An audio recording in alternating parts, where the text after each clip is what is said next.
Welcome to Everyone Loves Guitar, where we sit down and talk with interesting professional guitar players, uncover their stories, and discover what makes them tick. If you love guitar, music, and the backstory of people's lives, stick around. You're in the right place.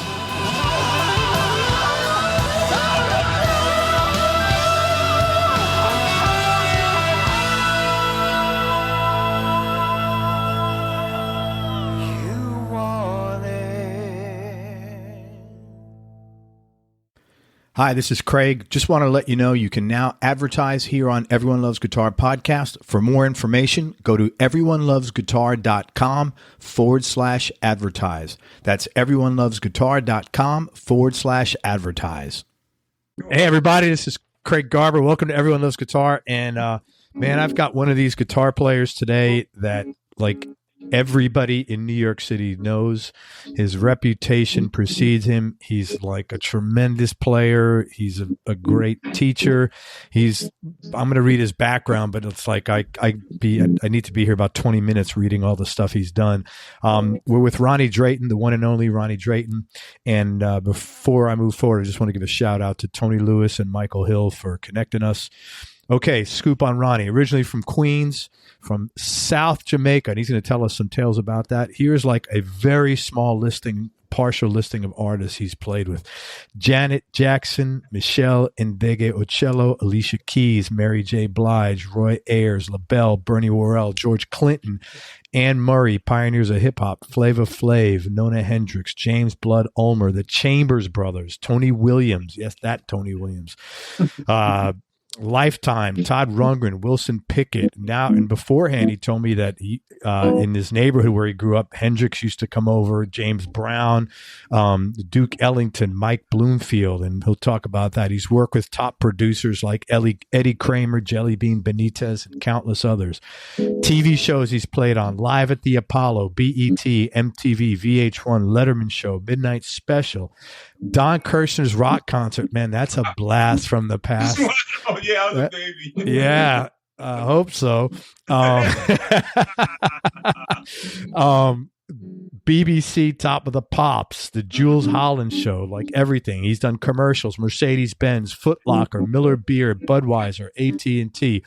He's now currently a member of 24/7 Spyz with Jimmy Hazel and the crew, and they've done 8 studio and live albums and 2 EPs. They've got another one coming out real soon. The band's from the Bronx, and they are well known for their fusion of funk, soul, R&B, metal, and hardcore punk. And Ronnie's honestly one of the nicest guys you'd ever want to talk to, man. Thank you so much. Soundtrack from the Innermost Galaxy. Yes, Soundtrack from the Innermost Galaxy. That's the name of the new 24/7 Spyz record. Man, thank you so much for your time. I'm really happy to have you on the show.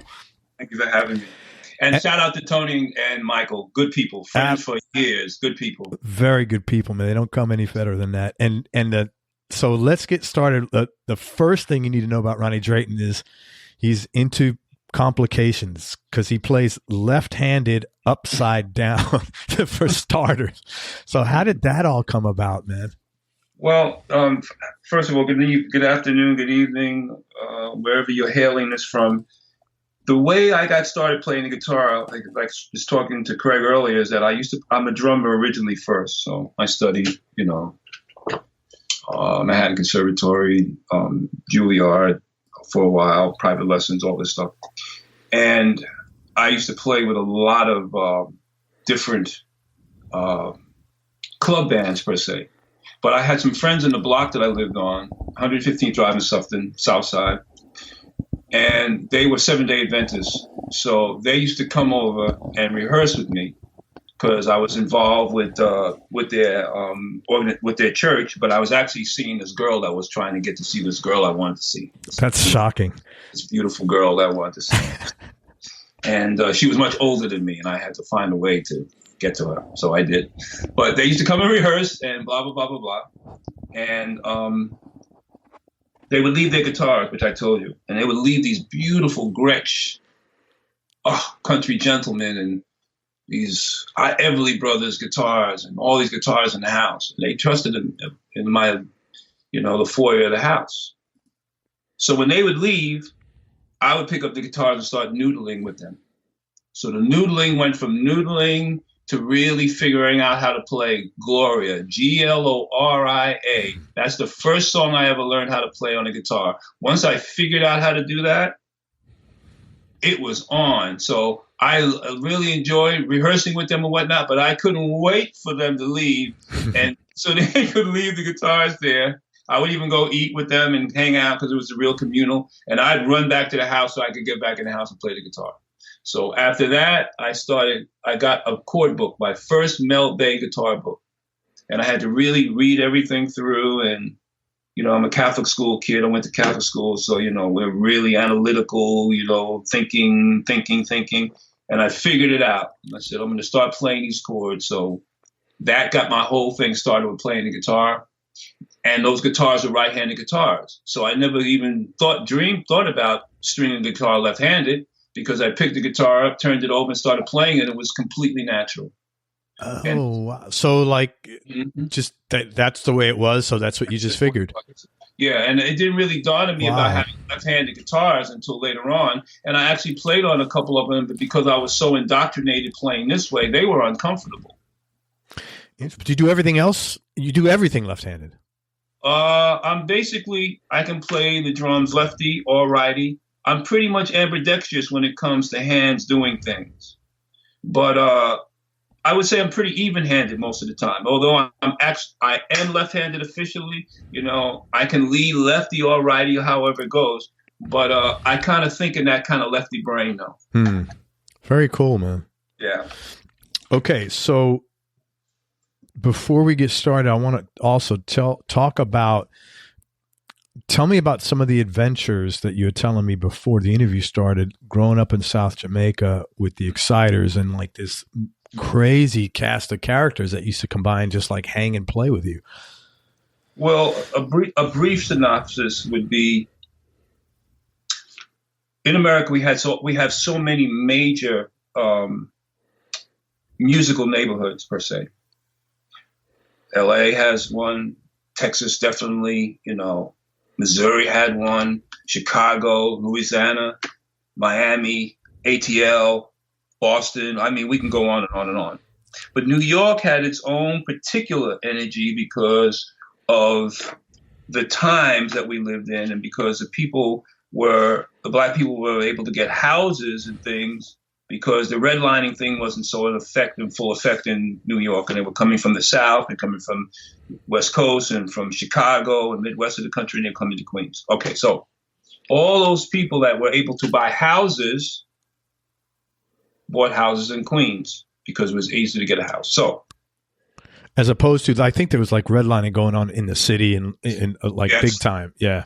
Hardcore. Yeah. So because my grandmother came from the South with her sister had a house and told her, my aunt, Miss Cora Brown, had a house, told my grandmother, Julia Drayton, listen, actually, Julia Coleman and then Julia Drayton, because she married my grandfather, and had two children, my mother, Florence, and her son, Rudolph.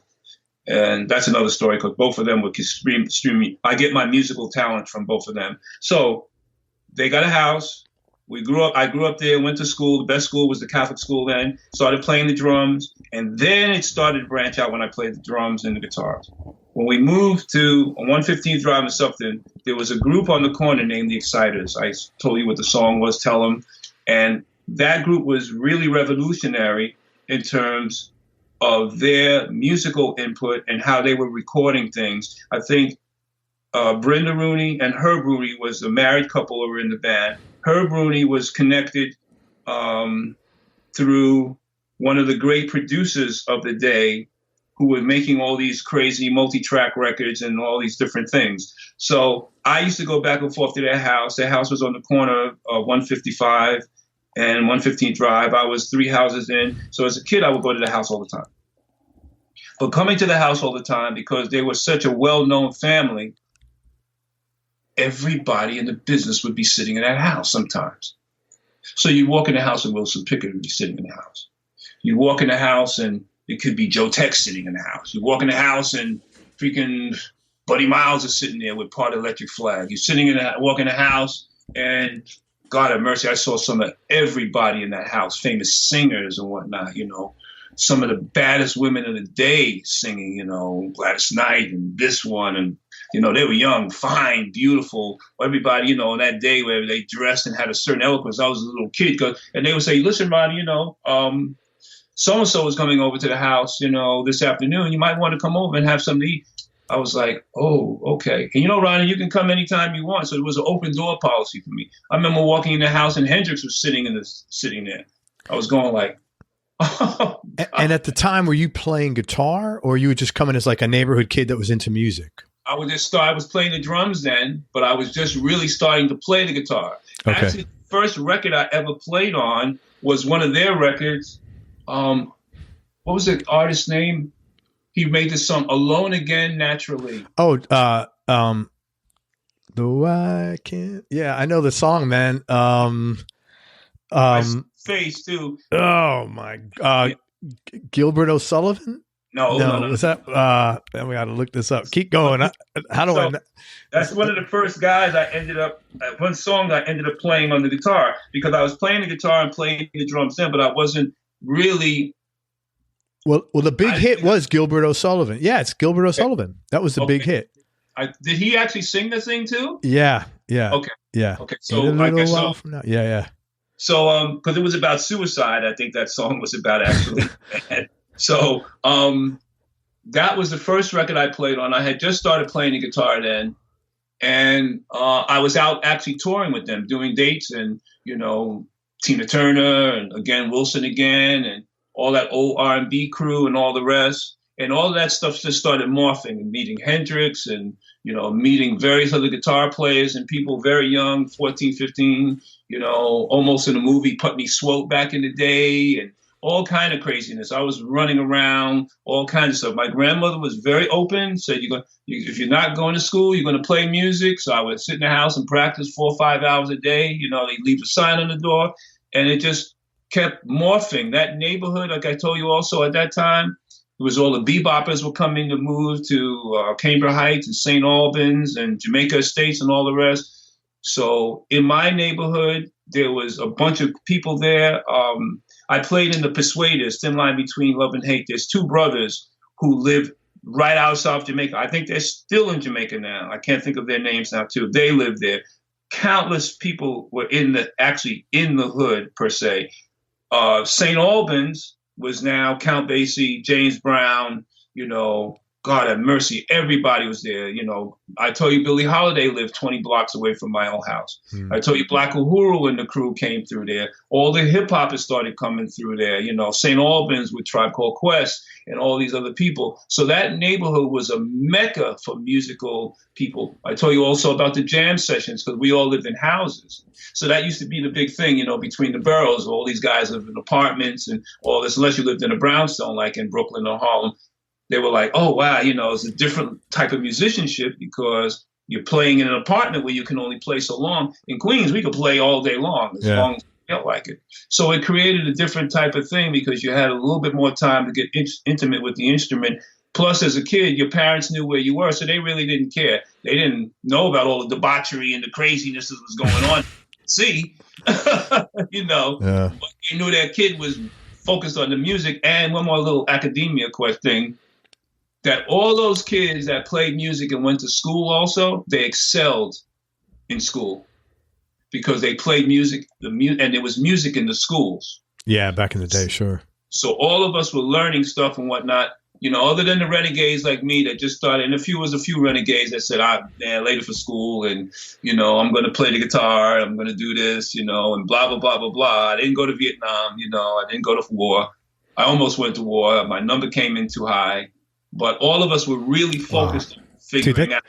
That's crazy that, like, you're not that far apart from me, but in a sense, it was like what, you know, how to go through the draft and shit. That's pretty, that's pretty different that, you know, 10 years later, you know? Yeah, it's crazy. And, you know, she begged me not to go because, you know, I was part of a martial arts family that these recruiters were coming to the schools looking for the eggheads, athletes, and people who were pursuing certain things that, you know, really were focused. So they saw me in school really focused on music. You know, all the countless. I had a band called Resurrection, a trio. killer. We used to play all the shows and everything like this. We would take every amplifier we could find and wire it all together and make it sound as big as possible. Most of the time it sounded like big fuzz box. But they were recruiting people with doing all that stuff. So they were recruiting guys out of high school, man, to be tunnel rats in Vietnam. The guys going with a 45 down the tunnel and flashlight. I was in line to be one of those people because of my martial arts training back in the day and all that. My grandmother got on her knees and begged me, please don't go. I'm so glad I listened to her. Yeah, man. So many of my friends never came back. And when they came back, they were really twisted, bro. Some of them are still twisted from the PSD, PSD, they call it post-traumatic. That shit, PTSD, that shit is whoa. But this is part of the Queens thing. That's Queens, Flushing, and I just took you into another area of Flushing because I went to John Brown High School.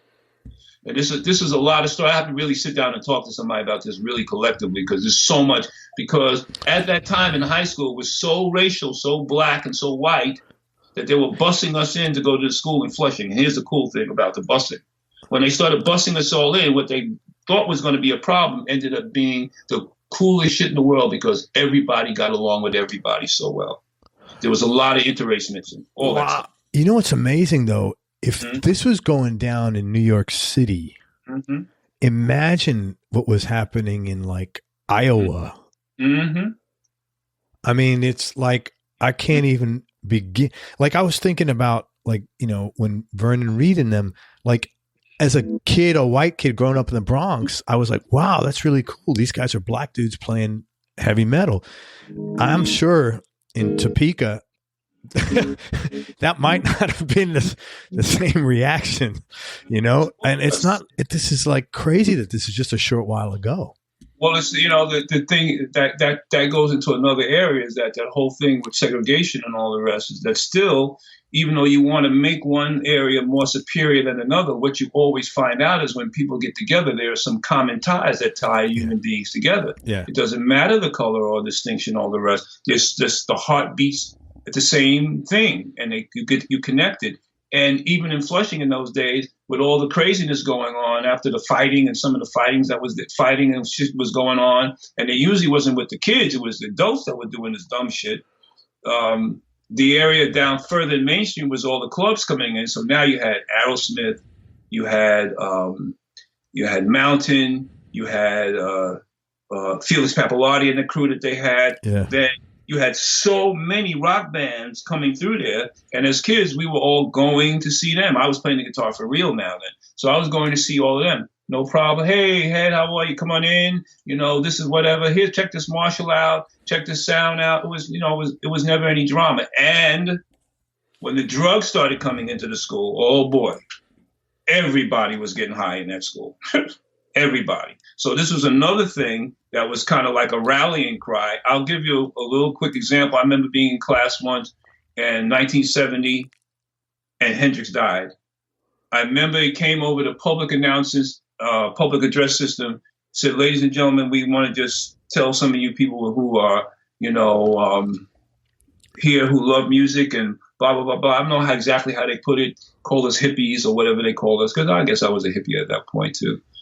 And one of the world's greatest guitar players, before they said that, I caught a deep breath first. I said, please don't say this.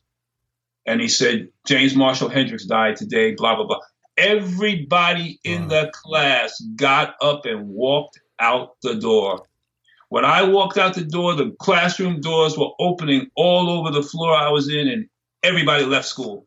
They didn't say anything. They didn't try to hold anybody back. They just put the books up and folded and went. That's how powerful his legacy was to all of us listening to music, because he was the guy, aside from the guitar stuff, he was the guy that was bringing people together from all genres and everything, That made it real for us. There was two guys that you talked about. I was curious if you had like any specific interaction with them that, like any takeaways. And one of them was Hendrix, the other one was Bloomfield. Well, not a real takeaway from Bloomfield, other than seeing him and listening to him play and hearing him talk a little bit, because I was really young when I had my little contact with him. And you know, I'm running around in the West Village, sneaking around, trying to get in to see these places. And I don't know how I got myself into some of these places, just talking smack, you know. Fake bus pass with your ID. Yeah. I had one of those. And dark glasses and headbands, and, you know, rocked out clothes where people thought I was cute, but I talked a certain way, so I seemed older. Right, right. So I managed to get in. Hey, now you look younger, so I don't know what the formula was, but it worked, man. I need to get me some of that, man. Well, you know, so thank you. But you know, the thing is that if any interaction would be Jimmy, because Jimmy, one of the things people forget about Jimmy is that Jimmy was very giving, maybe too much for his own, his bit, and they thought the giving was him being naive per se. But I don't believe it was naive, because when we talk about families, again, you know, there's no family in America that's not dysfunctional on some level. Yeah, it's just, are you in the range of acceptable dysfunction or not? and what you know, it's some shit that's really out of pocket. Right, totally, man. So that guy going through what he went through with his father, because his father was really hard on him. Sometimes used to whoop his ass and, you know, try to make him do all this stuff. And his mother, you know, just flipped out and, you know, being a dancer, and she started hanging out with other dudes, and the father couldn't take it. And, you know, how he was passed around. Grandma, thank God that he had this Indian grandma. He had been through the drama. So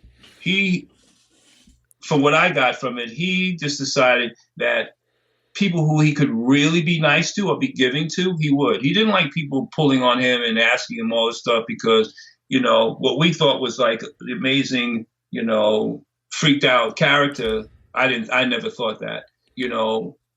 He was just a regular dude who had his just own ambiance and his own thing. But if you sat and asked him, why are you playing this, or what is this about? You know, he couldn't say, well, it was a flat 5, sharp 9, this and that, blah, blah, blah, blah, blah. But he could say, this is the feeling that this creates. So if you went, you could hear why he was saying, he would tell you, well, that's his Indian background. He's got American Indian. And he could also tell you, too, that when you hear somebody go,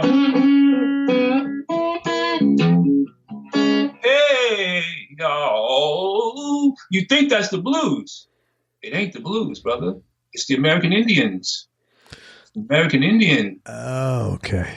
That's the connection, because that's the connection between the black people and the American Indian people, is that connection that people don't really get this. But this is really what it is. And I'm really, really getting up on this now, older now, because when you hear those chants, man, they're direct Indian chants that these black people in them cotton fields was connected to these people, because they were all under the same umbrella of crazy racist bullshit. Yeah, yeah. And you hear those cries for that pain. So as far as wow, that's interesting, man. I never thought about that. When you just sang that, just like that sort of shaman or chanting, man, the dime dropped. It's like, right, and see, that's part of the information that people don't get yet, because they're not really consciously aware of what that is. I mean, the blues is the blues. Everybody has the blues in some way. You know, no matter what, if you come from Istanbul, you have your own version of the blues. You know, or if you're from Greece, you have your own version of the blues, or Germany, or wherever, or France. This is the whole thing about how this encompasses it. Except our blues, being Americans per se, is rooted on a different type of pain that is really no different from any other kind of pain. Sure. Because once a human being and I'm preaching to the choir, is hit with a certain pain, that pain registers, and now is what we do with it. Either we deal with it, either we medicate, or we are in denial, or whatever. These people playing the blues, the only way they had out was to play the blues. Yeah. You hear. So when somebody said to me about Robert Johnson, I was like, whoa. or one of these guys, you know, to play some music like that, because that music is ethereal, bro. That music comes from some stuff that I don't know if you and me could even stand up to that type of shit back in the day like that. You know, my grandmother used to tell me she saw the men hung from ropes as a kid. You know, fucking crazy, man. And she had her own pains that she dealt with. I'm really clear about even with all the love she gave me, that she was an alcoholic in her way too, and it affected me in a great way. But I have a few signposts in terms of people who really had major effects on me musically. Jimmy was one of them. Albert King was another one. Did you interact with him? Yes, I met Albert King in Chicago when I was playing with Roy Ayers, and I remember him in this club called Raxos. It's gone now. And I remember coming to his show and sitting there with him and talking to him, and he said, "Oh yeah, you from New York? You one of them 1,000-note motherfuckers." You one of them 1,000-note motherfuckers. I was like looking at him like, wow, what does he mean? He was like a physically intimidating. Wasn't he like super big? Like I was big, like 6'6", 6'8". Yeah, he looked massive, man. Talk about big hands. Yeah, right. Big pipe with a long coat on and a cool hat. He looked like pure gangster. That's funny, man. Cool as shit. You know, when he walked in the room, you thought a breeze came in the room. That's great, man. He'd sit there and say, like, well, you need to sit here and get this lesson and don't leave. And he'd tell you, like, don't leave until we finish. I want to talk to you afterwards. And I remember I sat there, and my friend, he's gone now, his name is Stan Williams. We were playing with the Chambers Brothers, I think. I was playing with the Chambers Brothers then. No, I was playing with, was it Chambers Brothers or Roy Ayers? I'm not sure. What year was this? God have mercy, bro. 70-something. Okay.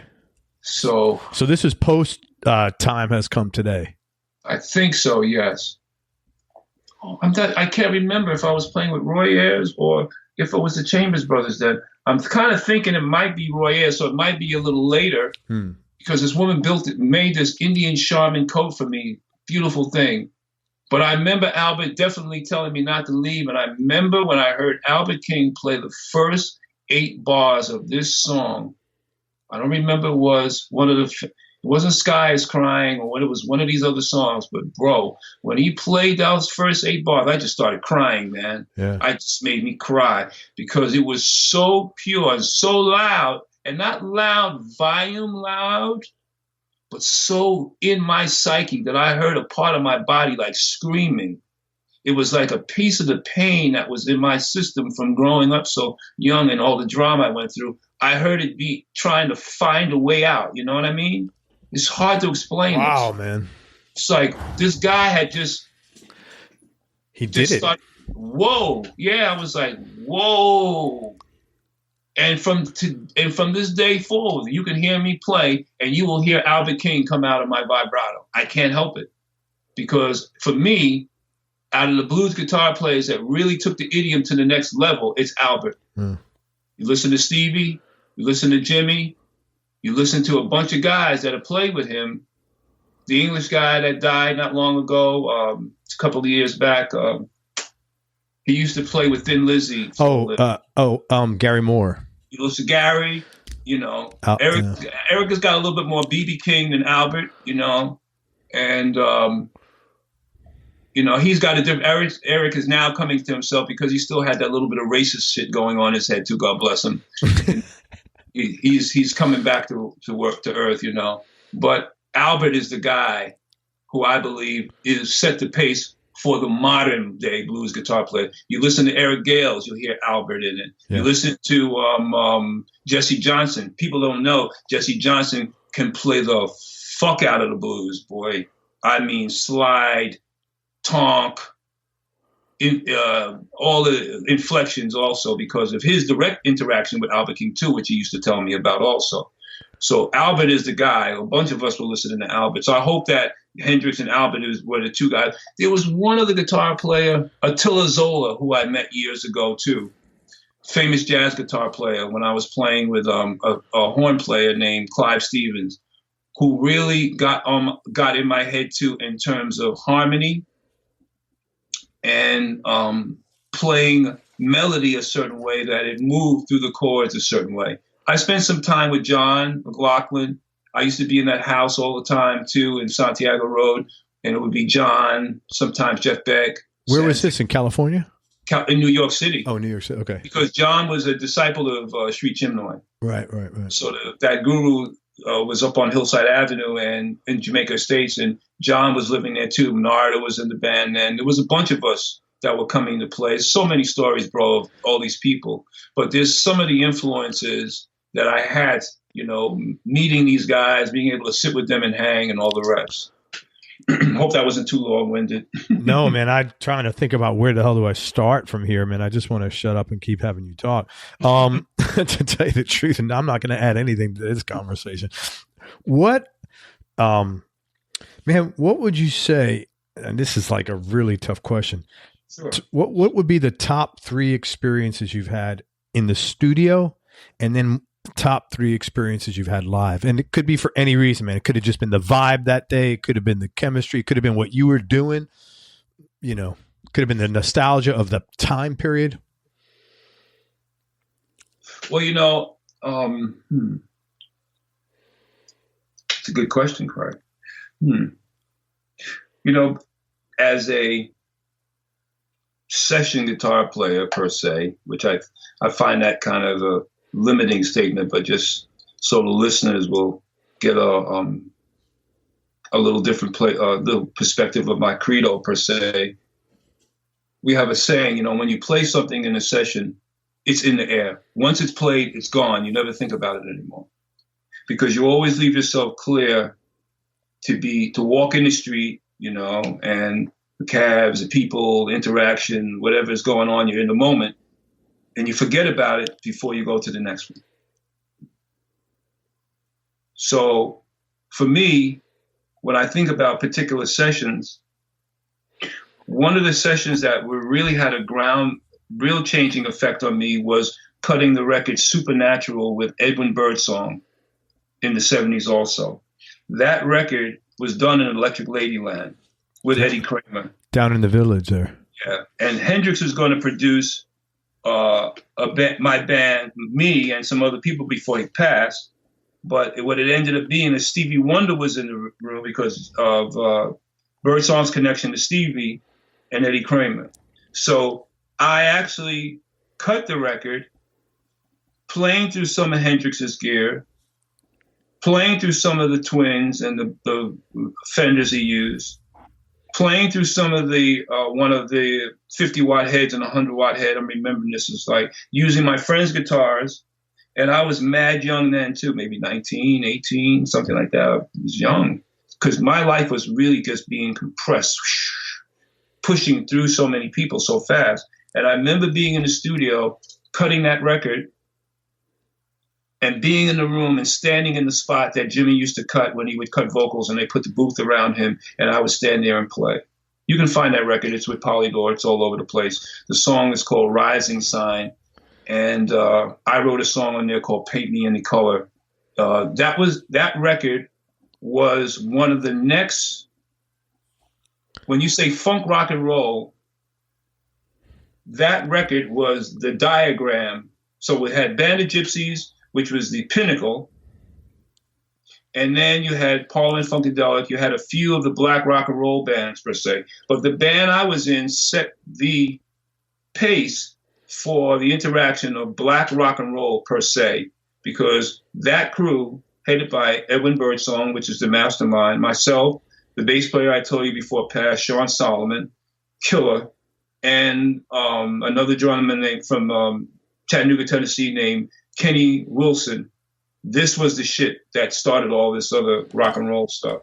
So that was a memorable experience for me to create something which later on I found out that had just touched thousands of people all around the world and across the country in terms of guitar playing and the energy and odd timing and stuff and just how it was all set together. So that's one. And that's called The Supernatural by Edward Birdsong. Yeah, it's called Supernatural. Yeah, The Supernatural by Edward Birdsong. It came out of Polydor. It's on. You can find it on YouTube. Those cuts are all over the place on YouTube. Another one. I was much older, and well, I'm gonna say older, like older, maybe 30s, maybe, yeah. And I got called. Now you're saying you're a baby, though, right? Yeah, I'm definitely a baby now. I mean, to look back then, you say you're much older. Say, I was still a kid. So I got called. I had a manager, killer. His name was Bruce Wallace. And I was playing with Nona Hendryx and everybody. And I remember I had met Janet Jackson. She was a baby. We did this festival down in Atlanta.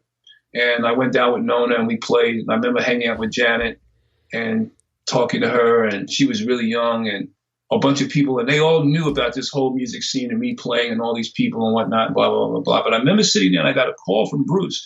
He said, listen, Ronnie, can you call me? I didn't have a cell phone then. Can you call me? I said, yeah, I'll step out.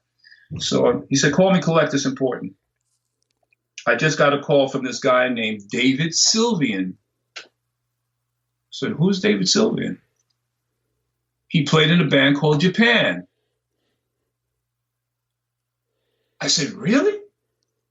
David Sylvian? All my friends that I grew up with, like 5 friends, five friends, all guitar players, all listening to all the exotic music from everywhere.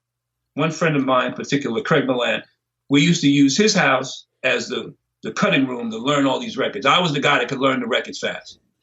You know, I learned how to play also by osmosis. You know, I heard a song on the radio. I go to sleep at night. The song was playing. Cousin Bruce it was Cousin Brucey, WABC 77, Brucey, yeah. Or it was Allison Steele, the Nightbird on W. All those people. Wow. I used to memory listen lane here, bro. I used to listen to all this stuff. The songs would come on. I leave the radio on. I get up in the morning. The next day I could play the song. It was crazy by osmosis. So Craig used to have all these records by Japan and all this, you know, import all these different records and whatnot, blah, blah, blah, blah. So I knew about the music of Japan, which we really dug a lot because we were listening to all this English stuff. We were all this experimental shit. We were loving this shit. You know what I mean? We were really oddball kind of guys. Trust me. You're in the black neighborhood, all South Jamaica, Queens, this hood. And listening to Japan, yeah. Just rock and roll, but dressed crazy in the whole nine. You know, it's like being like the man that fell to Mars with Bowie song. That was me. I was yeah, man. But I didn't give a fuck. I really didn't care. So I got the call. I was in Atlanta. So when you come home, what guitars do you have? I said, I have my old Strat. That Eddie Kramer gave me this old Strat. That's another story because he was going to give me 2 of Jimmy's guitars before this place got robbed. That's another story. So he bought this old Strat for me on 58th Street at the time. We buy guitars. I said, I have my old Strat with me and I have some pedals and stuff and blah, blah, blah, blah. I said, David asked specifically for a certain sound that you have. They have some old Marshalls in Germany.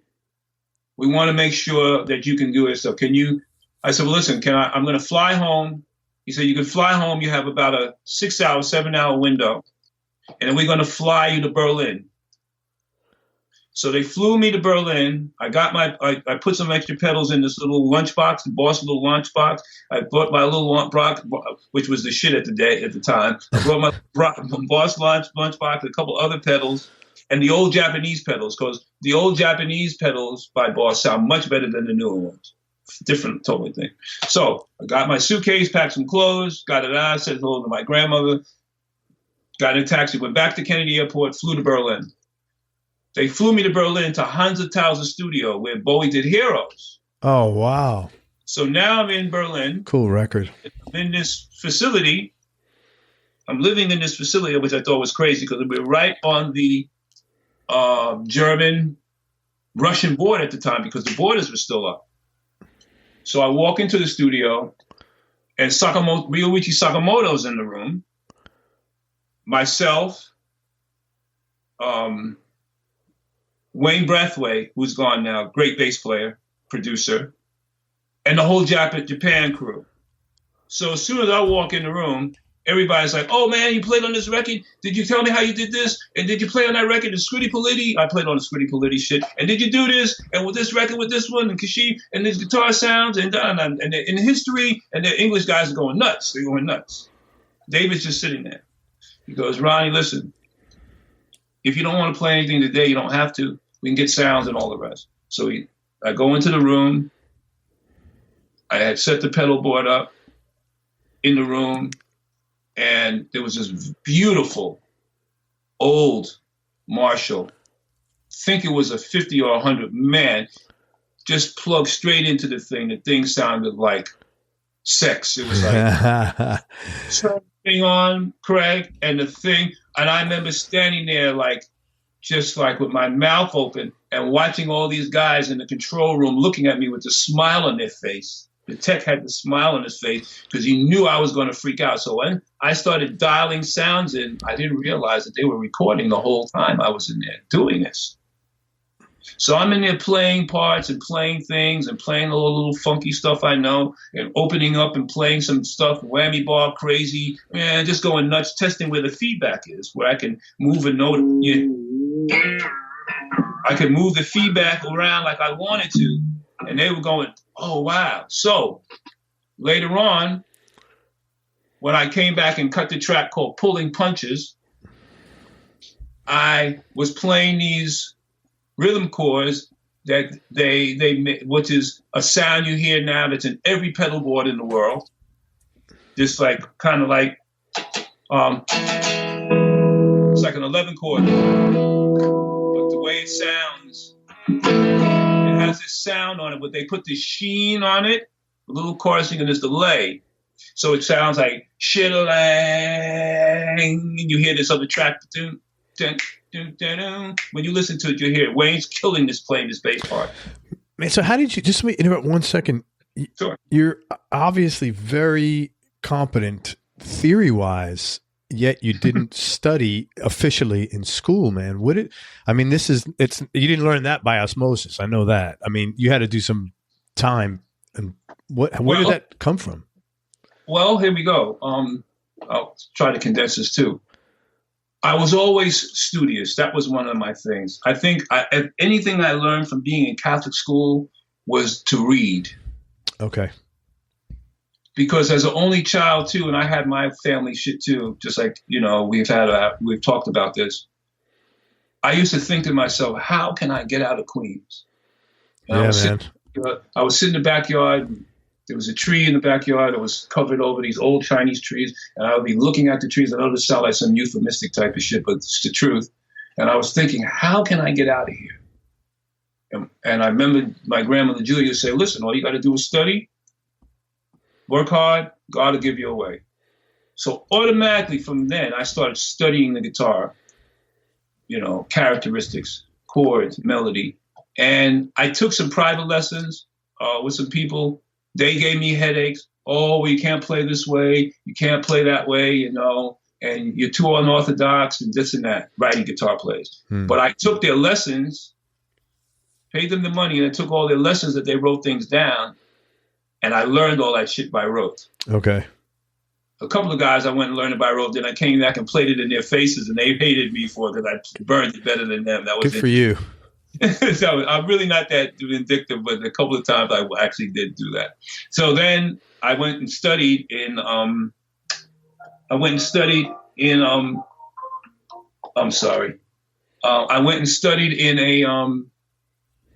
a school for a little while up on the Upper West Side, and they gave me a bunch. I can't think of the name, but it was a really good school too. They gave me all this theory stuff I had to use, which was interesting and some places a little difficult. And then I went there for like 6 months and kept the information. And when I started working, I started pulling all this information together also. So that's that next piece. And then finally what happened is I ended up going to college. I went to, in Brooklyn. I can't even think of the name of my college. That's great. Kingsborough Community. Sure. Via a program with the 802. So now I'm in a classic program with no perfect fourths, no perfect fifths, with these teachers. They didn't want me to play. They wanted to play acoustic guitar. I wanted to play classical guitar. They gave me a headache about that because it was a classical piece I had to learn, and they wanted me to figure it out. I couldn't read yet, though, really well. So, but I could hear anything by ear and figure it out. Sure. So as I played upside down, I came into this recital room and played this piece upside down, and they looked at me. And no, it wasn't a rehearsal. It was a small classroom with a bunch of teachers, and I played this piece, and they were sitting there looking at me like, you could see the look on their face, like, how the hell did this guy do that? Yeah. backwards like this. Most of the teachers were fine, except 2 teachers were really had a hard on because I played this piece perfectly. I didn't get a chance to get to class, bro. I was so heartbroken. I can't tell you. I walked out of there. I must have cried. You know, you see the picture of the guy walking down the street with the neck of the guitar dragging the whole way. That was me. That was you. That was me. And then I ended up going to, they said, well, you need to go and study classical theory, and then you can do this and that because we can't understand how you did this and blah, blah, blah, blah, blah. I said, well, you know, imagine that? We can't understand it, therefore it's wrong. That's exactly right. Could you, how archaic is... That's a whole other story right there that we could get in. We can't understand this, so it can't be right. Okay. So I ended up going to such a limiting... I went to this other class of theory, and I had D.K. Dyson in there and all these other folks that really have done well in their schooling. They used to help me get this theory together for the school stuff. And then I remember we had a thing in there. We were talking about perfect fourths and perfect this. And the guy said, we can't have perfect fourths. And one of the students, a bass player, God, I should know his name now, brilliant bass player, good guy, played with so many times. He said, well, listen, you know, if you have perfect fourths, there's too many popular songs that have this and that and that and third. And the guys said, oh, really? So, and everybody else in the school said, yeah, because I was talking to him about perfect fourths, and he tried to just ostracize me. And they came up and had remember the little Sony Pressman rock tape recorders with the little speaker in them, those things? So they came up and played. Everybody had one because we used to tape the classes. So he came up and played this tape of this popular song. Why did he ever do that? He shut the teacher down. The teacher was a virtuoso piano player. And somebody played some jazz. That Train played a line, and it was Train's whole line. That was it. And then somebody did something else. So I went through that whole class. I think I just barely passed the class. And I was supposed to do another year, and then I got called out to do Nona Hendryx. And then I did Nona Hendrix's world tour for like 10 years. I've been her musical. I was her musical. Yeah, MD, right? Yeah. So I was like so many years at that. But that's how that whole student thing, and still to this day, I still have 4 or 5 books that I work out of all the time. Scale, interval, interpolation, chord, harmony. One of my favorite guys is Ted Green, God rest his soul. One of the baddest boys that ever picked up a guitar. Goodness gracious. Yeah. I hate that I never really sat with him, you know. I use Nicholas Sklominski's books, you know, for interpolation and scale studies. I use this thing called The World of Scales by all these kind of people. I have all kinds of things that are pertinent because in my mind, the guitar is still an orchestral instrument. So the time that you play on your own, you can create a nuance where you can saturate the whole sonic thing with as much sparkling things as necessary, chord-wise, all that kind of stuff. Then you have leading tones. You have things moving in the chords themselves. You have melodies moving in the chords where you're playing the topper extension or the middle or the bottom extension of the chords. You know, I can play off the root and play many different things off the root. I don't have to play a major chord. I can just take a major chord. Everybody knows this one. You hear this one all the time. Take a major chord. They go. And I just changed the root. I'll change the root again. So, you know, you can move things around in ways that you can create. You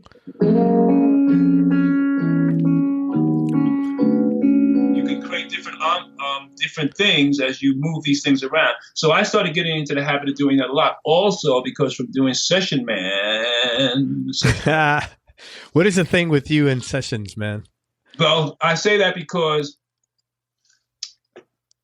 there's so much pressure being put on someone to come do a session. It's highly pressurized sometimes to walk into a date where you have the producers and everybody talking about, you got to do this, we got to do this, but the money and the time is going by, and commercials are real like, you got to have it right. So those voicings in that study that I did with my sound and chords, because you were always playing against a wall of keyboards, synths, this and that, and those are in a certain frequency range, and they stay in that frequency range. So now to play the guitar can be in that frequency range and out, but what you wanted to do is to embellish on the sonic frequencies of all the instruments in. So now you get something that sounds a little bit more organic than sounding so synthetic. So, like, this is, I think you even talked about this before we started the recording, but I'm getting from you that when you're going in and laying down your parts in general, you're not just looking for notes. You're looking to like plug holes to take, what is it? Synergy. The sum of the parts is greater than the whole.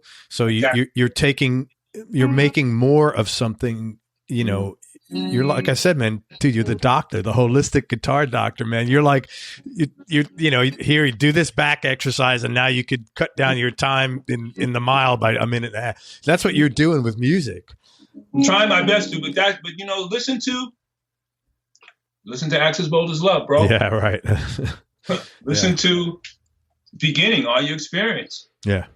Listen to the old R&B records where you hear these guitars playing these sounds, semi-dirty sounds, because the amps are just so loud they're breaking up, or just the attacks of the things, All those things have a certain synergy. When you're listening to James Brown stuff we were talking about before, where, the guys playing, one guy's playing one line, one guy's playing another line, it's called it's called contrapuntal. Yeah. One is playing against each other. And we'll take it deeper than that. It's like when you hear the guy go, oh, hey, hey, hey. He's calling and answering the thing. So now you got this call and answer. And that's what you always want to have in a band, or with two guitar players, or with a horn section, or whatever. You want to have this energy because we can't have a constant conversation all the time. It's too crowded. It's convoluted. It's a very what's the word? Non-selfish. Yes. It's a very unselfish. It's a very giving way of playing music, where your thoughts are, how do I, the old thing, how do you serve the song? But you're taking it to like another level where you're looking at sonically, more than the notes itself, which makes a big difference, I think. I'm also at the place now too where I'm just trying to take my life and listen more to what's being said to me without having an answer for everything. Dude, doesn't that like liberate you? Once you start doing that, it's like, fuck, I don't have to work so hard. I could just like enjoy shit. Well, I have a thing too, because I have somebody who I love very much, and she has really been on my ass about a few things. And when we talked about pain and sorrow and all these kind of things, how I was in this kind of weird place with this pain and this sorrow and the past, and all that past is gone. Pain is gone. Reality is now. You're in the moment. You can't call the future. You can't live in the past. That's a chain around your neck. You got to, like you talked about your life too. Yeah. Now you're in this place, you have this person, on and on and on. And now you keep moving from there. So I can't be playing music in one respect and not feeling and thinking of the same. So I'm really at that stage now where I'm really connecting all of it together now. I don't know how it's going to be, what kind of a hybrid of a human being I'm going to be. And I want to get emotional about this, but my purpose is to be the best I can be, because I have seen the human experience in the best way and the worst way.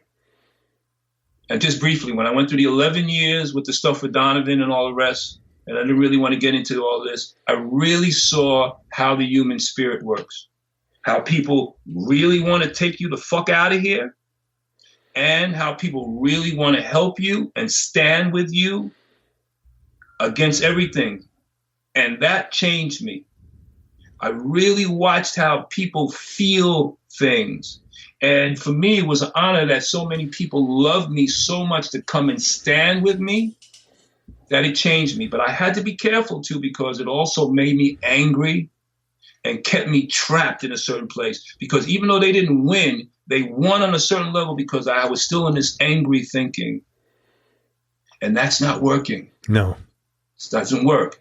So the music, and I'm blessed because if I didn't play the guitar, I don't know Craig, I don't know where I would be, God, bro, ooh, that when I start to listen to things, women are really got to have a love for women, because women will cut through your shit like the good ones. Yeah, man. The good ones. Yeah.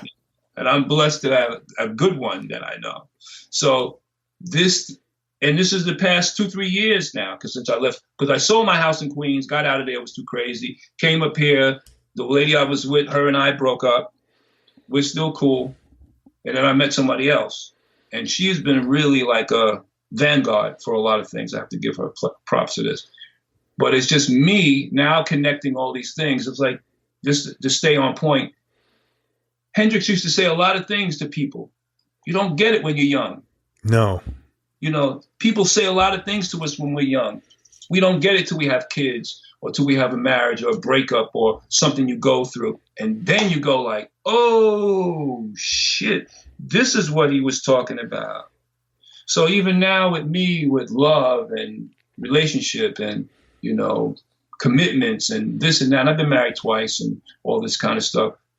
But now all this stuff is shifted in a different way, because playing the guitar now for me really is about connecting to the human spirit. It's really about finding those things that you play and they connect people. Because we're in a time in our society now, Craig, where people are lost, bro. They're believing stuff that really is not true, Holmes. Yeah, man. They're doing stuff that's really, really out of pocket. We're doing stuff out of pocket to each other. Okay, people say, well, the human spirit is this, and, we all have an inherent evil. We all have, yeah. But we also have inherent good. Yeah, man. It's what you choose. It's what you choose. But some folks don't have the proper tools to choose, because you get stuck. And I know that feeling of being stuck in a certain place. And I said, I'm not going to play this thing anymore where I'm carrying all this other garbage with me, because it's garbage. So that's just where I am now when it comes to all this. And I can't tell you, I'm happy as whatever now that I can just go ahead and express it like this. When people hear me play on 24/7 Spyz record, they're going to go like, wow, okay, Ronnie, we got it. And if anybody is blessed, bro, I am so blessed to have people that love me and care about what I do and think about what I do. I treat that with the highest regard.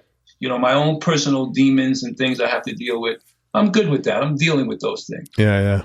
I feel you on that, man. Another question. Come on. So I can stop just. No, man, that was good. That was very cool, man. That was righteous, man. That was very cool. Thank you for being you, man. That was very cool. Thank you. Thank you, man. That was awesome. I see you got a little Z amplifier in the back. Yeah, man. That's overkill. That's like, I don't need that for this house. That's like 38 watts, but it's like 300 watts. It's just. But it sounds good, though. Oh my God, it sounds great. And I got a 2x12 Marshall over there, but it's just overkill. I just play with them. I had this little PV Delta Blues amp, 15-inch speaker. I love it. It breaks up. It's perfect, man. I have a PV 410 in my closet here because I'm in a small apartment, and that's my work amp. It's heavy as crap, but it sounds like murder, like a 50 watt. I love this thing, man. I love it. Hey, piggybacking on what you just said, what would you go back and advice that you would give to young Ronnie, assuming that you would have listened? What would you have told yourself that would have made your life easier? Oh, wow. Well. And by the way, let me interrupt one thing.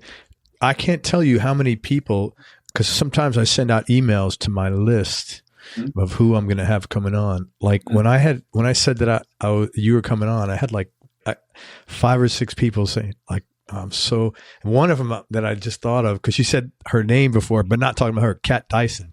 No, yeah, that's my sis. Yeah. She said, oh man, you're having Ronnie. He's my buddy. She goes, that's really cool. Yeah. She's the salt of the earth and plays her ass off. Great player. Phenomenal. Yeah. But salt of the earth, man. That's good woman, man.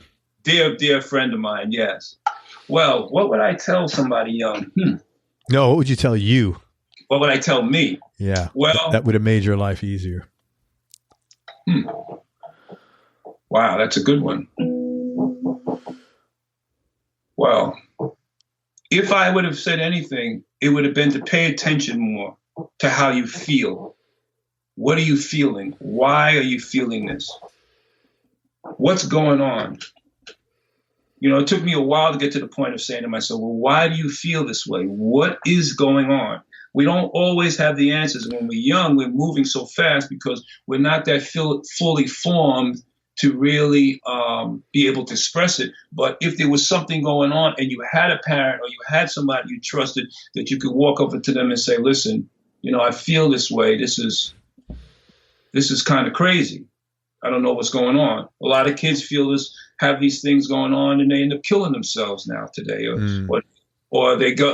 when I was a kid, you know, because I had no really person to talk to about it right away, you know, I got into denial and the pain got to be too great. And I started medicating, experimenting, started to be a medicating. And then the medicating turned into habitual habits. And then I ended up being a dope fiend and on and on and on because of all the stuff with my family and whatnot. I did have some people talking to me, but after a while, you kind of shut that down because you can't really listen to anything because you're feeling so bad. Yeah. And you don't have the coping skills to process that. Exactly. Yeah, I know, because I didn't, for sure, man. I know exactly how you feel.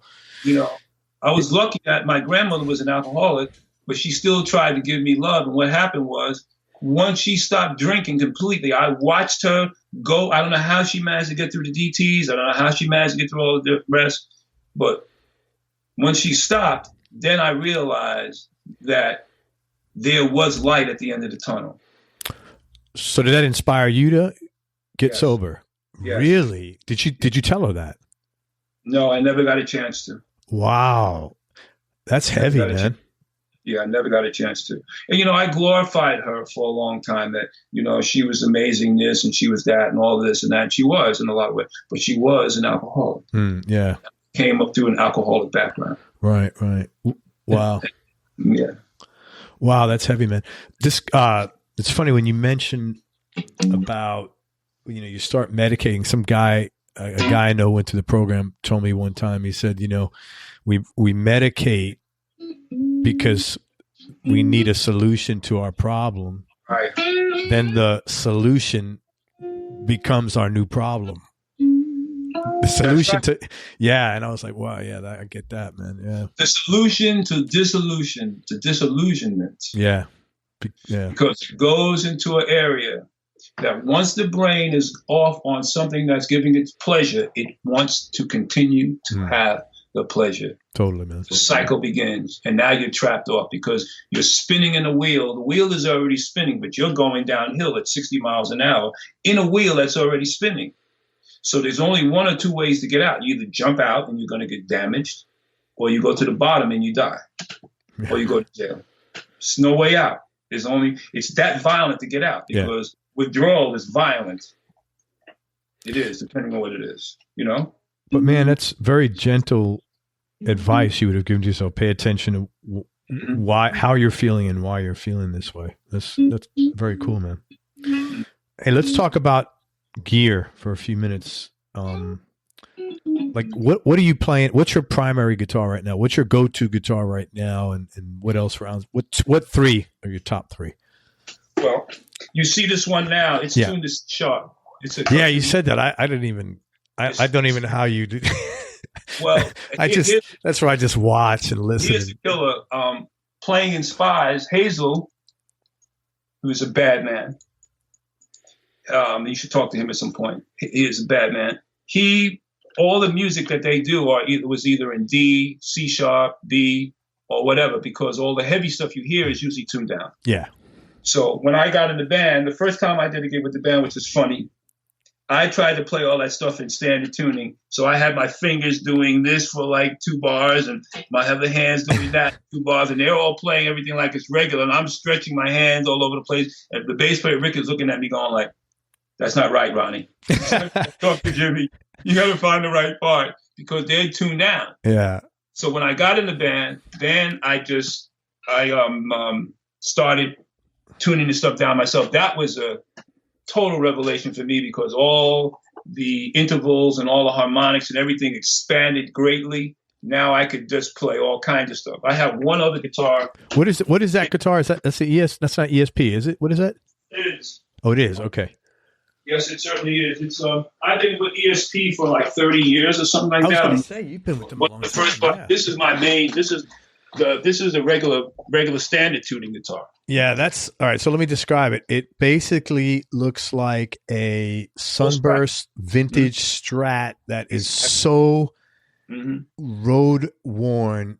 Yes, sir. It's like every guitar you'd ever want to have, man. Yes, sir. Because it's legit. That's not Relic, I don't think, is it? Well, guess what? Oh, it is Relic. It is Relic. It is Relic. Oh my God. I figured you'd had that like that was your first guitar or something. No, and you just the first guitar that was really like that. I sold that guitar for Donovan's case. I needed money for the case, and I had to reluctantly sell it. But this one they did over for me, and all my guitars are all still right-handed guitars, but I flip them over, and they put the Floyd on the left-hand side as opposed to right, because when it was up here, it was hurting my forearm. It was pressing into my forearm. So they put it here. They put, in this one, I have some custom Seymour Duncan.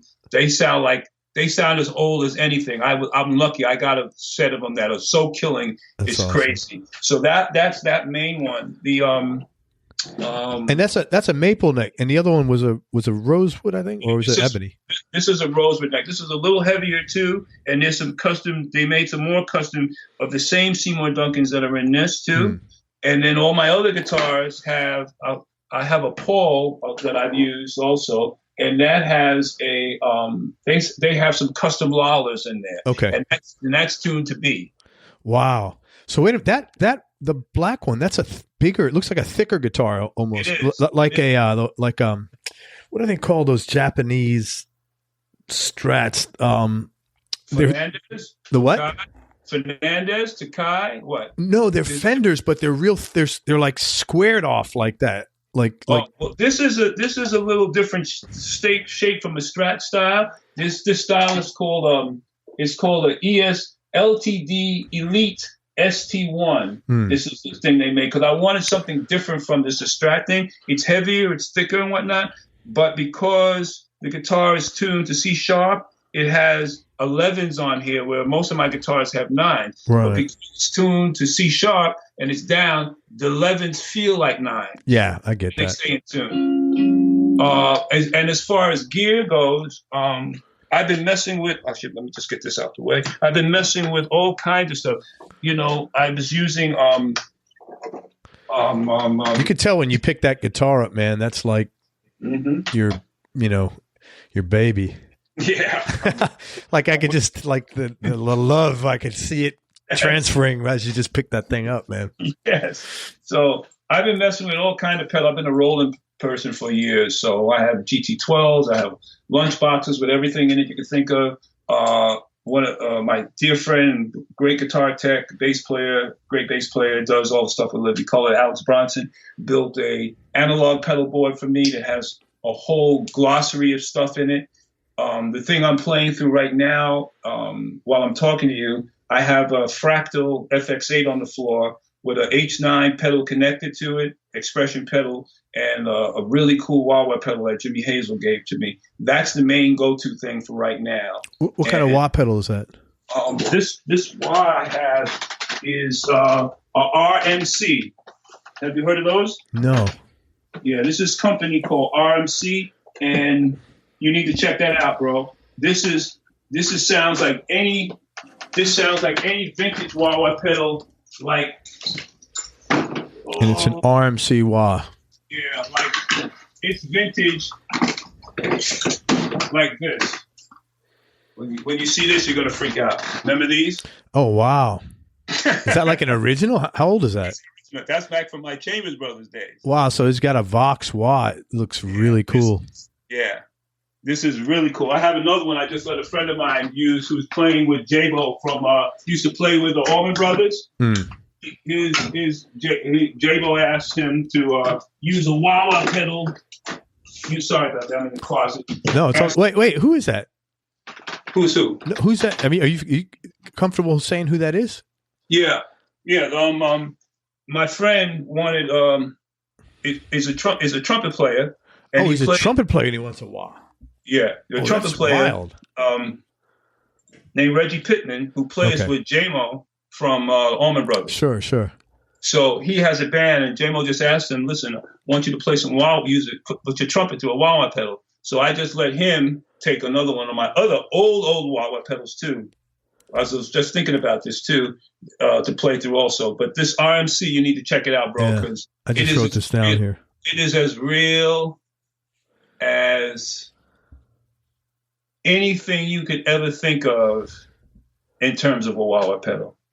They really figured out that European, where it came from, the European wah-wah, I think it was France or something. They had that circuit they had. They figured out how to put all that. Ooh, gosh, man. Sounds good, huh? Yeah, I'm going to check it out. The RMC wah. Mm-hmm. Man, this is a tough question. Desert Island Discs, top 3. Okay. Just a knee-jerk reaction. What would be the, for today, the top 3 records you'd pick? Well, for that, what was the first record you bought, if you remember that? I think it was Gloria. Oh, was it? Yeah. I think it was Gloria. I think. I mean, I was listening to all that R&B stuff as a kid. The Van Morrison Them version? I think the original version, not was Van Morrison the original version? I thought he was with the band Them, THEM. Yes, it was him. Yeah, it was him. And I was listening to all this other R&B stuff because I was playing drums in all the R&B stuff as a kid. But I was also, blessed to be in these different circles with people. So I was watching, the hippies and everybody. And it's something I was a hippie. I just went to that place, And so I started listening to all this other music, and I think it was that. So if I had a knee-jerk reaction, Electric Ladyland. I had a funny feeling you're going to say that. I love that. That's my favorite Hendrix record, man. The production value is just stunning. Everything about that is so. Even I remember the album cover with all those naked women on it. It was like, wow, this is something I shouldn't be listening to, so therefore I'm going to like it more. And then they banned that cover here in America. I know. And they put all the Indian stuff, all the Indian deities up there with him with that one too, which was crazy. Yeah. So Electric Ladyland Hendrix. I have to say one of the songs, the records that had songs in it that really killed me too was Albert King's I think the album had The Sky is Crying that Stevie Ray Vaughan put on, or Born Under a Bad Sign. That was another one. That same record, that one. There's so much music I like, Beck and that, but I'm just coming to mind thinking about stuff right now. Oof. James Brown put out a red box set a few years back, and there's a couple of songs off this one James Brown record that really shook me to the core in terms of just pocket and how everything sits. I can't think of the name of the album that came off because I have a box disc set that all those songs are on. I have to really look at it. But I would say James Brown would be the other one. Because all that stuff for me is all rooted in stuff that goes central to where I play and how I play and all the rest. I like Segovia. I like Julian Breen. I used to go see Jeff Beck all the time. All Beck-O-La, that's another record that really hit me in the head because I saw him do it many times. In Central Park, we used to have the Wilhelm skating ring. You know that. Yeah. The concerts for $1.25. So you go there and you see, and when you couldn't see that, you'd sit on a rock somewhere, and everybody would be perched with binoculars, drinking Boone's Farm and smoking joints. And, carousing with girls, listening to all this stuff. So there was so many guys that came through. I mean, we used to listen to Alvin Lee. We used to, God rest his soul, Beck. Did you go to the Fillmore East? Many times. Yeah, I figured you did. I used to sneak in all the time. Yeah. I saw Band of Gypsies there for the last record that he did there also. Wow. Yeah, I saw him there too before that when he was there. Before that was Sly and the Family Stone. I saw Blue Cheer there. I saw so many people there. It's crazy. That is crazy, man. I saw Sly and the Family Stone at the Electric Circus. That's crazy, man. And all these shows, I used to see posters. It was like Albert King, Janis Joplin, and like 10 years after for like $5 or $3 or something like that, you know? Janis Joplin, too, you know, when I was playing with the Chambers Brothers, Joseph Chambers used to go out with, I remember being in a room once, Janis Joplin, I think it was Jimmy and Joseph Chambers. And I was sitting there looking at her and thinking about how beautiful this woman was and how eloquent she was and how these men were just fawning over her. That's wild, man. Joseph was dealing with her then, and Jimmy wasn't anymore. And, you know, Joseph was like 6'7", 6'8", you know, Hendrix is like 5'11", something like that. Oh, you know? Wow. And it was just watch. And then all the Chambers brothers were all giants, all 6 feet and change. I didn't know that. All these guys. So, but when you look at it too, back in the days, the 3 biggest black rock and roll bands in the world were the Jimi Hendrix Experience, the Chambers Brothers, and Sly and the Family Stone. I was going to say Sly, yeah, for sure. Mm-hmm. So, you know, I used to hang with all of them and see all this type of stuff like this. So you saw Betty Davis, you saw this person, you saw Janis, you saw so many people that you would never think of that were in that rock and roll area, because a lot of them were coming out of playing all this R&B stuff and blah, blah, blah, blah, blah. Now merging over, you know, this was the synergy where all this music was starting to merge over, bro. And this was some really, you know,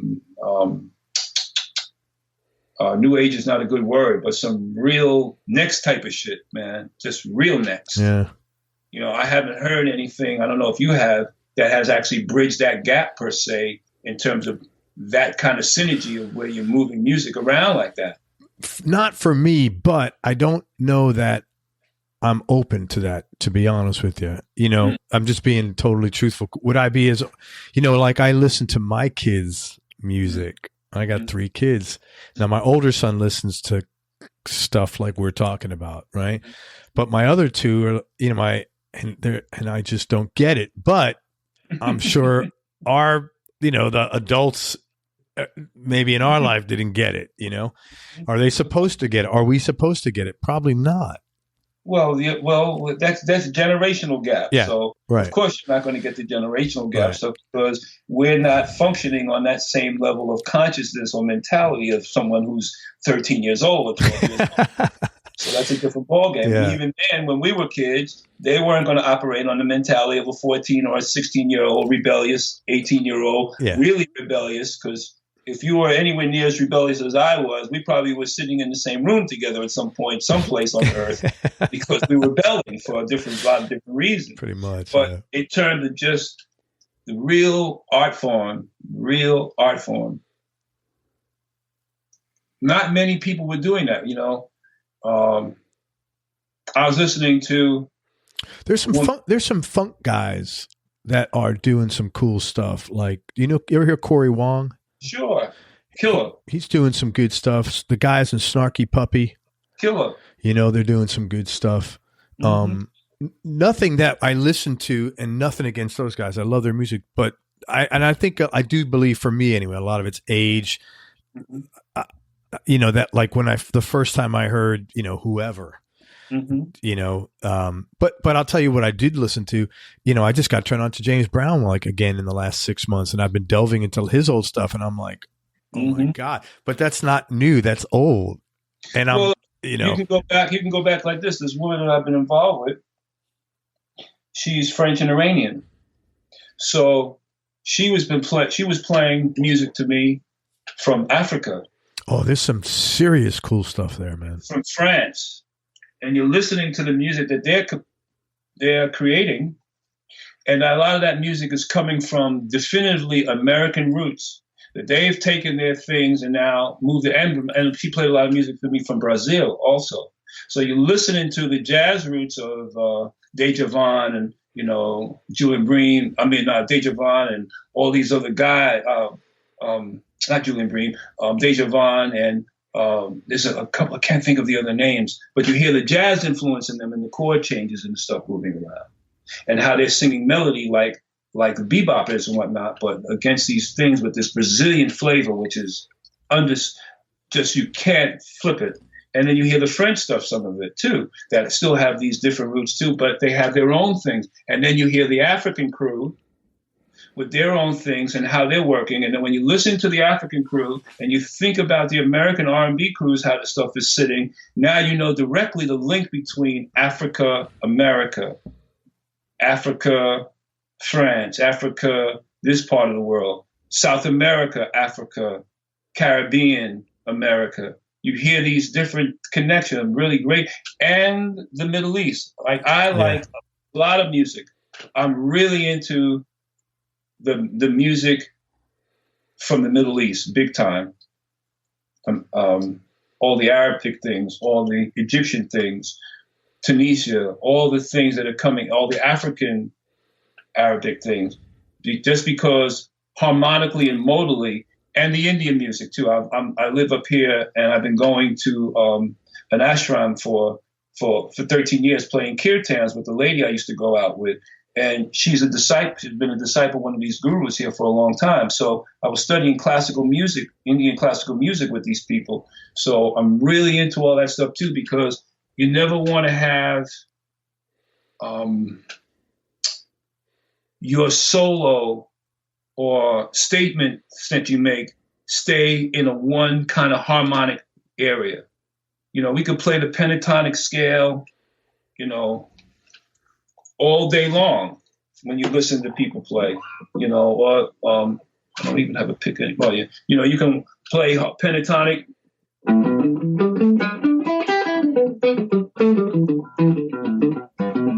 You can play that all day long. And then the pentatonic is the pentatonic blues.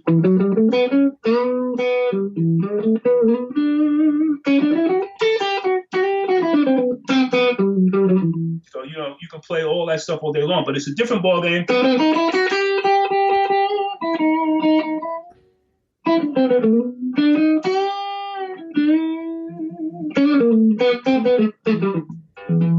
You know, yeah. I like that they take a lot of these scales and adapt them to the particular genre, and it sounds the same, but it's nothing the same. Not the same. Yeah, it sounds really cool. And the cool thing is, with this guitar turned to C sharp, you're gonna sell me on that C sharp thing, but before this is over, no matter what. I just heard myself laugh like Woody Woodpecker just now. That was funny. So that's something Tony would say, actually. Yeah, because the intervals are open, the string winds on the fret a different way. So I'm always still looking. This is the study part. I'm always still looking for a partial or a whole scale or an interval shift or something that can take it out of the same thing. You know, we listen to Tosin Abasi from Animals and Leaders, bad as fuck, you know, technique up the wazoo. It doesn't sound normal in the normal sense. Not because of just the chord things, because of the way he's thinking. You listen to Yngwie now it's sober, clean Yngwie. Yngwie is playing his ass off now with his tone, and he's still playing the neoclassical, but you hear the Middle East and you hear that stuff in his playing also, and his thing with Jimmy and the blues. You hear certain things. I mean, Vi still is the techno whammy, crazy freak out man of all time. Sure. You know, and Satriani and all these guys. But I don't hear enough blues in there playing for me, you know, and I think that's the thing, you know, the razzle dazzle, I call it, you know, and all that stuff. I think it's cool. Razzle dazzle. I agree. I'm a blues guy. I like to feel, and that's what makes me feel more than anything. So I'm tracking with you 100%. So, and I appreciate it more so than ever because it is part of the techniques that you need to open up, explain, and explore the guitar and open it up more. But I like the idea of being able to communicate to the person with something that they're not going to forget. But we have a crew of listeners that I remember I saw a thing on TV not TV on YouTube. It was Zakk Wylde, Nuno, Steve Vai, Yngwie, and Tosin Abasi. They all played together. Well, that was interesting.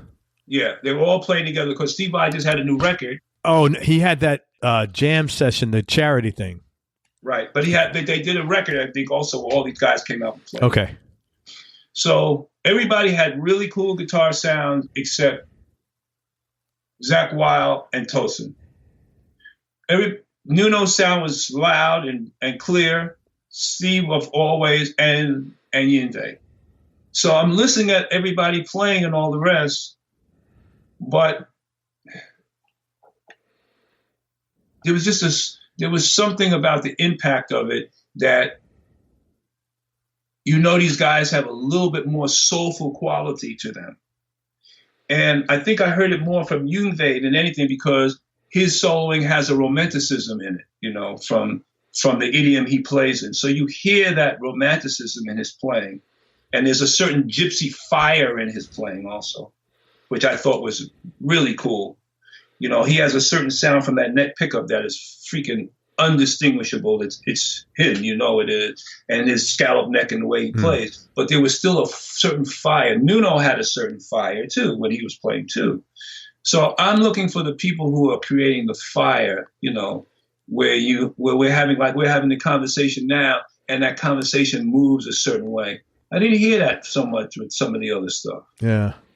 Tosin's sound was really small and controlled in there. I think that had to do with the way they mic'd him and whatnot.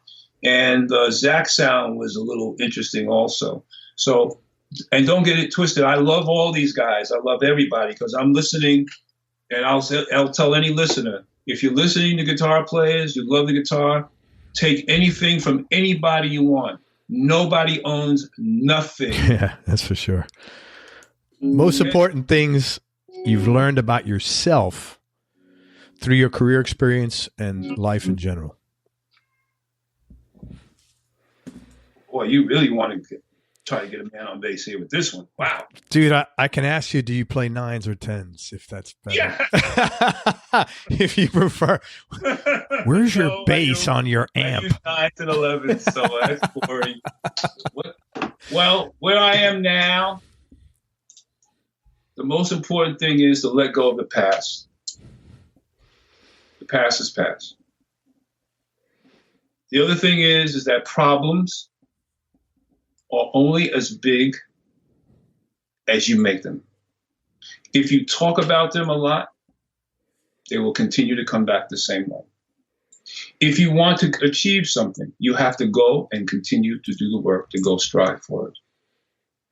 And you can't act like you know everything. You must give another person a chance to express how they feel. And acknowledge the good in everyone. Acknowledge the good. From my experience with the court system and all the rest, I found myself saying things and being stuck in a certain place because I was at war all the time. Yeah. And being at war, you kind of tend to stay in a certain frame. But when you're with someone who is not at war at all, don't know anything about war, doesn't know anything about the racist policy, doesn't know anything about it, comes from another place in the world, you have to really check yourself because the dichotomy between the two of you is like this and like that. Yeah. So you have to find a middle ground to get it. And when you're saying something to someone where they're saying like you sound like you're being a victim, or you sound like you're angry, or you're sounding like, you're being presidential or something, it's difficult to get that across because the continental divides are very different with all this stuff. It's different. So for me now, where I am now, after some really harsh lessons learned, my thing now, even more so, is to deal with people where or she or they are. I don't care if they're white. I don't care if they're black. I don't care who they are. I will deal with you from where you are. If we have differences about something, if we can talk about it and really be real about it, from my side or your side, because I have flaws and things too. If we can keep the integrity, we're good. Yeah, man. If not, it ain't worth it. If not. Well, I even try to stay out of the not worth it part. I had a situation where someone wanted me to come and play on a track and wanted me to do this and that. But out the gate, they started telling me about how men were coming at her a certain way and about doing these things to her and talking to her and all this. It's like, what the fuck does that have to do with me? Yeah, right. It's your job. Now you got to hang on the cross for something else. Yeah. I don't know. I'm sorry that you went through that, but not everybody is that way. Sure, yeah. Okay, especially not me, because you don't know me, you don't know my musical pedigree, you don't know nothing about my struggles, you know nothing. So this other conversation like that, it almost sounded like some really narcissistic type of little bullshit. I got out of the project and I got blocked on everything you could be blocked on, which is good for me because I wasn't going to involve myself in it anyway. Okay, yeah. So, and I listened to some of the music too, and it was like, okay. And it was with someone quite famous that I know too, and it was like, okay. So anyway, so that's one question. I hope that answers that one. No, man, that's it. I'm excited to see Ronnie 2.0 here, man. This is it. We're gonna have to check back in a few years and see how this. James Blood Ulmer told me something, Craig. Yeah. I played with James Blood for a lot of years. I did like 7 records with Blood. Wow. Blood. And I got my introduction with Blood from playing with Ornette Coleman. Craig, I am a very, very blessed man. Holy Craig. smoke. I have putting out these names like. I have played with some of everybody in the world, you know, and I have been one of the models, which I haven't really grasped until people talk to me about this, but I have been one of the models of this whole black rock and roll or certain rock and roll thing. It's come to Bernard Fowler used to play in my band before he went to the Stones. He's from Long Island City. That's wild. There's so many people that played in our circles that have just gone and done all kinds of stuff that I was doing stuff I wasn't even thinking about it. But we set the model for this stuff. But because we didn't get the certain exposure that everybody else did, and me, my thing is that I didn't really get a chance to make the records and things that I wanted to because I was too busy taking care of my family, grandmother, mother, uncle, aunts, then a son, 2 marriages, you know, all this kind of stuff. I was focused on working, being a breadwinner and doing this and that. So I didn't really think about myself that much because I was being called to play on every record in the world. Now I'm thinking about myself more to go ahead and cut my own stuff. But this is a different ball game when you think about this kind of stuff. So Ronnie, I was going to come back to this. Ornette Coleman and Blood. Blood told me something, I remember this one. He said, love is the preacher. Pain is the teacher. Love is the preacher. Pain is the teacher. And it's not till you go through the pain or you lose something or you think you're going to lose something, whether it's love or something, that you really sit your ass down and say, wait a minute, what the fuck are you doing? That's deep, man. That's that's painfully, unfortunately true. Yeah, love is the preacher, pain is the teacher. Yeah, you don't learn from. Yeah. Second question. Yes, sir. Has your life been different than what you'd imagined? Has my life been different from what I imagined? Wow, Craig, that's another good one. I don't know if I really imagined. The thing I imagined about my life more than anything else is that I would be able to make a sound that people relate to worldwide. And I've been graced to be able to do that. Oh, yeah, man. That I'm honored by. I'm not the richest guy in the world, you know, all this kind of stuff. I will attain the wealth that I want these next couple of years that I'm here on this planet, because I believe I'm in a clear space now to really go and achieve those things now. But as far as my life being somewhere else, I imagine, no, I can't think of that, because where I am now is a place now that I am more open to really being honest with myself about my best, my worst, my fuck-ups, my this, my half-truths, you know, the bullshit. You know, I don't have any more time for the bullshit. I think if I'm going to have real love in my life or real friends and family, that bullshit has to go. I spent a lot of time, again, fighting 11 years. My son was in jail 6 years, 5 years of post-supervision. I spent a lot of time fighting against something that was so evil that it consumed me in a way. And then I think about my life before then, that I was still playing in the part of being consumed because I was always taking care of someone. Yeah. So to get with somebody new and try to really have a relationship with them, I come in a bit flawed because of some of the shit that I had to deal with.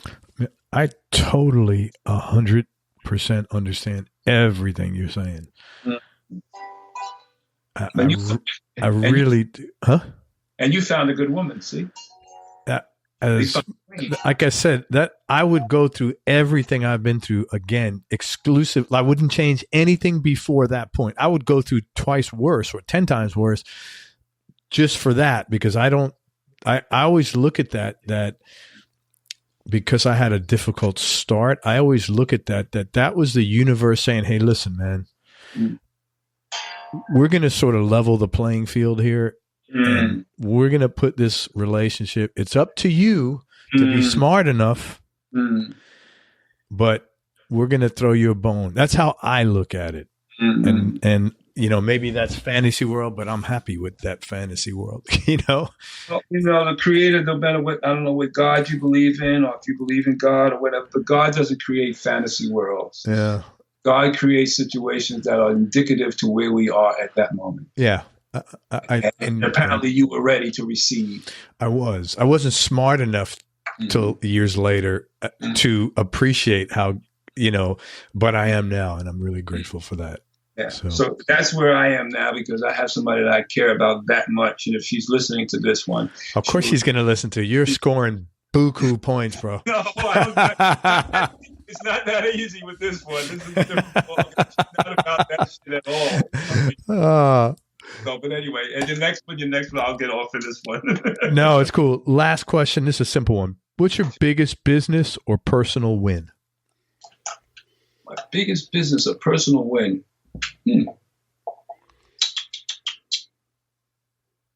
Ooh. When you say win, what do you mean by win? Financially? No, whatever you consider. Recognition-wise? Whatever makes you feel like it. I mean, that's, it could be different for however, The biggest win, one of the biggest wins I can say is when we did the accumulation of a lot of legwork for the Million Man Mosh. When we brought everybody together, Living Color, Spyz, myself, African Bambaataa Spun, when we brought all these bands together, and then two of them to raise money for my son's defense fund, where we called Michael Warren in to bring him home. The other biggest one was, and this might even be first, is me finally selling my house and leaving South Jamaica, Queens. You felt redemption? You felt like you're ready to go now, new? Yes. I should have gone a long time ago, but I left. And then the next biggest one was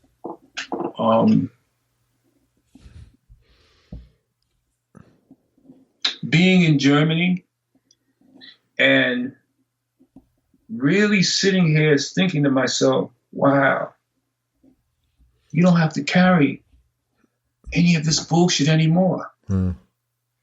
How fast can you get rid of it? Simple as that. Funny how that works, isn't it? It takes time to get rid of it, but how fast can you get rid of it? Because you find things that are lingering that clog up your perception. But that was one of the other main ones too. And why I'm looking forward to being back there, man, at some point for real, which I'm going to do, because it's just too much bullshit, Craig. And I'm just not with it at all anymore. I'm really not with it at all. If I couldn't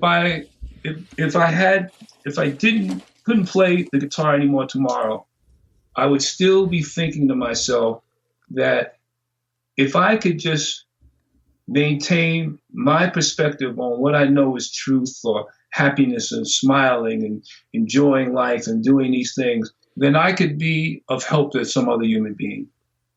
That would be my hope right now, to come what may. So I hope I answered that as best I could. I didn't want to make it too loud. I'm looking Dude, at the truth is the only Z in the back and thinking to myself how much louder I could be tone-wise to get it out. Dude, that was perfect. Truth is always the right answer, man. Ronnie, I thank you for everything, man. I'm really happy I got to sit and talk with you. You're a real cool dude. Anything I can do to ever help you, please let me know. If you do drop something, come on the show. We'll promote it. We'll talk about it. You got my number and stuff, yes? Oh, yeah. Okay. Let me tell people where to find you. Honestly, this is like tip of the iceberg with Ronnie's career. Please check out Ronnie online and offline. It's Ronny Drayton, Ronnie with a Y, R-O-N-N-Y, Drayton, D-R-A-Y-T-O-N. First of all, there's a few ways you can connect with him. He actually is available for Skype lessons, and what I would suggest you do is connect with him on Skype. His Skype ID is Draytone13, D-R-A-Y-T-O-N-E 13. Please be respectful. Don't waste his time. And probably the best thing to do is he's like, how do I say? Like I said, I was teasing him earlier. He's like a holistic healer with his guitar. But honestly, I think if you are like, he's the kind of guy, he can help you with anything from like getting the most out of your strumming to just playing great funk and blues or rock or metal, anything you want. But check out Ronnie's stuff online. If you have a vibe with him, hit him up on Skype, let him know what you think that you need. And I'm sure you guys could figure out how to get together. And I'm sure he could check out your playing and figure out how he could be of service to you. Check out the new 24/7 Spyz record coming out. That's S-P-Y-Z-S. Tell me the name of it again. I'm sorry. Soundtrack to the Innermost Galaxy. Soundtrack to the Innermost Galaxy. And you could also find Ronnie on Facebook and Instagram. Again, it's Ronny Drayton, R-O-N-N-Y, Drayton, D-R-A-Y-T-O-N. And, man, thank you for everything. You're awesome. And I hope our paths cross again for sure. Definitely. So what part of Florida are you in? Where you at, man? Tampa, okay. Yeah. Well, we'll be coming through. I'll definitely put you on the list. Come on. Hit me up, bro. All right, man.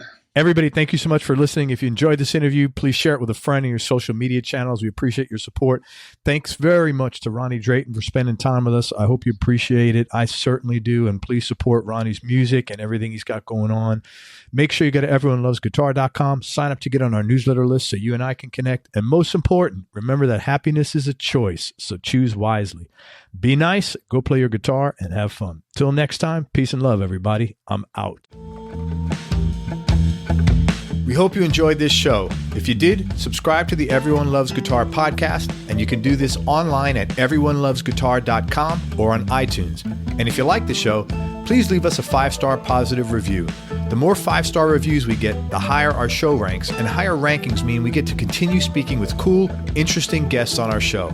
We'll see you on the next episode, and until then, keep playing your guitar and have fun making music.